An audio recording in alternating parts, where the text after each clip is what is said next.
नमस्कार. आज आपण एका अशा केसचा उलगडा करणार आहोत जी डिजिटल युगातील विश्वासाच्या संकल्पनेलाच मुळापासून हादरून टाकते. ही आहे ब्रिटनी विकीच्या हत्येची कहाणी.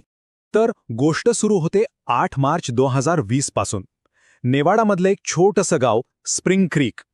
इथे राहणारी 16 वर्षांची ब्रिटनी विकी तिच्या बँड प्रॅक्टिसनंतर अचानक गायब होते आणि या एका घटनेने सगळ्यांनाच काळजीत पाडलं. तिच्या घरच्यांना एवढंच माहीत होतं की ती ब्राइस डिकी नावाच्या एका मुलासोबत गेली होती. ब्राइस हा काही अनोळखी नव्हता, तो तर त्यांच्या परिवाराचा जुना मित्र होता. एक अशी व्यक्ती ज्याच्यावर ते डोळे झाकून विश्वास ठेवायचे. पण जसजसं तपास पुढे सरकत गेला तसतसं हे स्पष्ट होऊ लागलं की खरं सत्य त्याच्या शब्दांमध्ये नव्हतं, तर ते लपलेलं होतं त्याने मागे सोडलेल्या डिजिटल पावलांच्या ठशांमध्ये. तर या प्रकरणाच्या केंद्रस्थानी आहेत या दोन व्यक्ती. एकीकडे ब्रिटनी विकी, एक 16 वर्षांची उत्साही मुलगी जिची खूप मोठी स्वप्न होती, आणि दुसरीकडे 18 वर्षाचा ब्राइस डिकी, ज्याला सगळेच एक संरक्षक आणि विश्वासू मित्र म्हणून ओळखायचे. आता ही टाईमलाईन खूप महत्त्वाची आहे.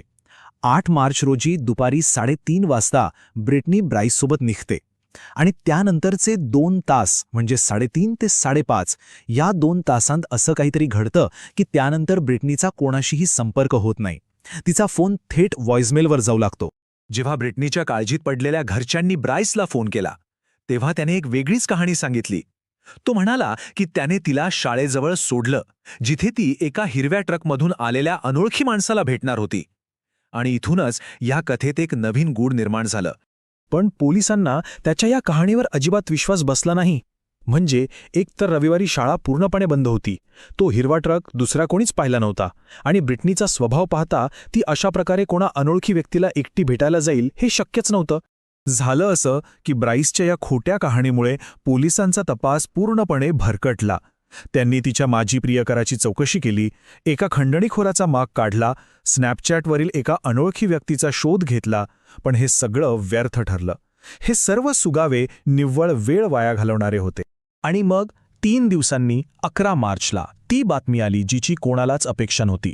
शहरापासून जवळपास 18 मैल दूर बर्नार्ड बेसिन नावाच्या एका निर्जन ठिकाणी ब्रिटनीचा मृतदेह सापडला. आता हे प्रकरण फक्त बेपत्ता होण्याचं राहिलं नव्हतं, तर ते एका हत्येचं प्रकरण बनलं होतं.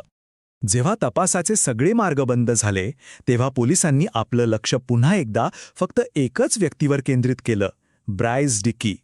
पण यावेळी त्यांनी त्याच्या बोलण्यावर नाही, तर त्याच्या डिजिटल फुटप्रिंट्सवर लक्ष केंद्रित केलं. आणि इथेच केसला पहिली मोठी कलाटणी मिळाली.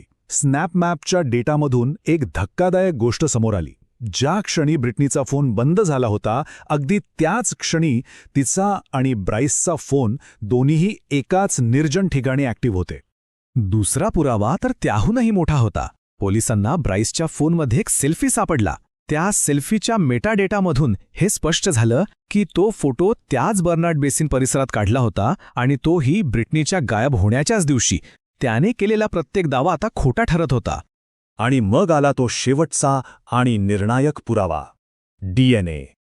घटनास्थळी सापडलेले जैविक नमुने तपासले असता त्यातील DNA ब्राइस डिकीशी 100% जुळला. आता त्याच्याविरुद्ध सबळ पुरावा पोलिसांच्या हाती होता.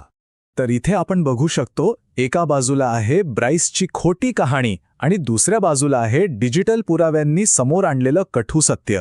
त्यांनी सांगितलेली प्रत्येक गोष्ट, शाळेजवळ सोडण्यापासून ते अनोळखी व्यक्तीपर्यंत, सर्व काही खोटं होतं जे डिजिटल पुराव्यांनी सिद्ध केलं. अखेरीस मार्च 2022 मध्ये ब्राइस डिकीला फर्स्ट डिग्री मर्डरसाठी दोषी ठरवण्यात आलं. त्याला जन्मठेपेची शिक्षा सुनावण्यात आली आणि कमीत कमी 46 वर्षांनंतरच त्याला पॅरोलसाठी अर्ज करता येईल. पण या संपूर्ण प्रकरणातलं सर्वात महत्त्वाचं वाक्य कदाचित ब्रिटनीच्या आईचं आहे. निकालानंतर ती म्हणाली, विश्वास कधीही आंधळेपणाने ठेवू नये, विशेषतः अशा ठिकाणी जिथे आपल्याला वाटतं की आपण सगळ्यांना ओळखतो. हे प्रकरण आपल्यासमोर एक खूप मोठा आणि गंभीर प्रश्न निर्माण करतं. तंत्रज्ञानाने हा गुन्हा उघडकीस आणायला मदत केली हे खरं आहे, पण ते आपल्याला हेही दाखवून देतं की ज्या लोकांवर आपण जीवापाड विश्वास ठेवतो त्यांच्या मनात काय दडले हे आपण खरंच ओळखू शकतो का? हा एक विचार करायला लावणारा प्रश्न आहे.